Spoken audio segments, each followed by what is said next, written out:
জীবনে বহু রাজরাজদের দরবার আমি দেখেছি, কিন্তু মুহাম্মদ সাল্লাল্লাহু আলাইহি সাল্লামের দরবারের মতো শানদার, এরকম ভারসাম্য, গুরুগম্ভীর, মর্যাদা সম্পন্ন দরবার আমি জীবনেও দেখি নাই।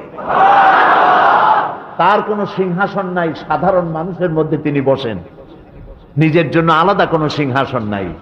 এবং প্রত্যেকটি মানুষ তার দিকে তাকায় থাকে, চোখে পলক দেয় না, কারণ চোখে পলক দিলে ওই সময়টুকুন এই সুন্দর চেহারা থেকে বঞ্চিত হয়ে যাব।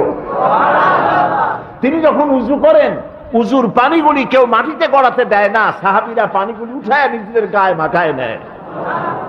আমি এমন দরবার জীবনে কোথাও দেখি নাই। নবী করিম সাল্লাল্লাহু আলাইহি ওয়াসাল্লামের দরবারে এসে লোকেরা সব তাকিয়ে থাকতেন এবং একটা গুরুগম্ভীর পরিবেশ থাকতো। কিন্তু এই গুরুগম্ভীর পরিবেশকে রাসূলুল্লাহ বেশি সময় থাকতে দিতেন না, তিনি মাঝে মধ্যে রসিকতা করতেন।